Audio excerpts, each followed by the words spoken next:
हमारे साथ जुड़े रहने के लिए हमारे YouTube चैनल को सब्सक्राइब करें। नमस्कार, मैं हूं महिमा सूद और आप देख रहे हैं नेटड्रिक न्यूज। तो चलिए नजर डालते हैं इस वक्त की बड़ी खबरों पर। भारतीय जनता पार्टी ने आखिरकार सरकार बना ही ली और अब ये सरकार कुछ दिन पुरानी भी हो चुकी है।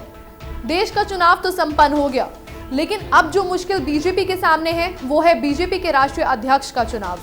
दरअसल बीजेपी के राष्ट्रीय अध्यक्ष अमित शाह के मोदी सरकार में गृह मंत्री बनने के बाद से एक चर्चा जो काफी जोरों पर है वो ये है कि पार्टी का अगला अध्यक्ष कौन होगा। अध्यक्ष पद को लेकर बीजेपी में चर्चा भी होनी शुरू हो गई है और शनिवार को गृह मंत्रालय की जिम्मेदारी को अमित शाह ने अपने कंधों पर उठा भी लिया है। देर रात करीब 9 बजे तक अमित शाह ने पार्टी महासचिवों के साथ बैठक की। बीजेपी की इस अहम बैठक में इस बात पर चर्चा की गई कि बीजेपी के राष्ट्रीय अध्यक्ष के चुनाव को जल्द से जल्द एक स्वरूप कैसे दिया जा सकता है।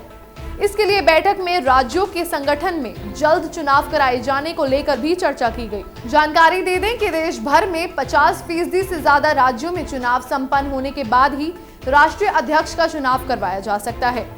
इसके अलावा आपको ये भी जान लेना चाहिए कि इससे पहले सितंबर 2018 में बीजेपी की राष्ट्रीय कार्यकारिणी की बैठक में लोकसभा चुनाव के मद्देनजर मौजूदा बीजेपी अध्यक्ष अमित शाह के कार्यकाल को 6 महीने आगे बढ़ा दिया गया था।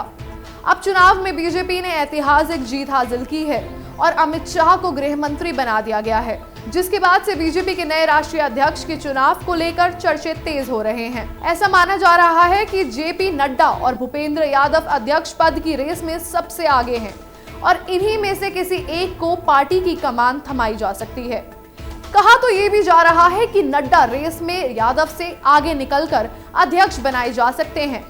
जेपी नड्डा के बारे में बता दें कि उनके चुनाव प्रभारी रहते हुए बीजेपी ने यूपी में एक बार फिर बड़ी जीत हासिल की है, तो दूसरी तरफ उन्हें मोदी सरकार में मंत्री पद नहीं दिया गया। इस वजह से उनका अध्यक्ष बनना तय लगता है। अब हम आपको जेपी नड्डा के बारे में थोड़े और जानकारी दे देते हैं। नड्डा हिमाचल प्रदेश के ब्राह्मण समुदाय से आते हैं और उन पर बीजेपी शीर्ष नेतृत्व काफी विश्वास करता है। इसके साथ साथ वे अमित शाह के भी काफी करीबी माने जाते हैं। उनका जुड़ाव राष्ट्रीय स्वयंसेवक संघ से भी लंबे समय से चला आ रहा है। इसके अलावा वो एक छवि साफ सुथरी रखने वाले नेता हैं। वो मोदी की पहली सरकार में केंद्रीय स्वास्थ्य मंत्री रह चुके हैं। नड्डा बीजेपी सांसदीय बोर्ड के भी सदस्य हैं, जो बीजेपी के शीर्ष फैसलों पर मोहर लगाती है।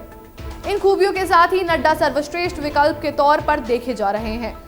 वहीं अगर भूपेंद्र यादव की बात की जाए तो बीजेपी संगठन में कई अहम जिम्मेदारियां निभा चुके यादव फिलहाल राजस्थान से राज्यसभा सांसद हैं।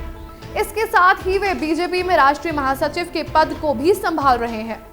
भूपेंद्र यादव गुजरात में भी अहम दायित्व अपने हाथों में ले चुके हैं और राजस्थान की पूर्व सीएम वसुंधरा राजे के करीबी माने जाते हैं।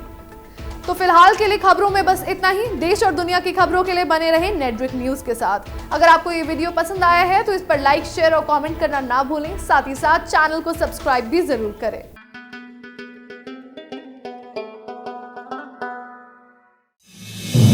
आप देख रहे हैं नेटड्रिक न्यूज, साहस सच कहने का।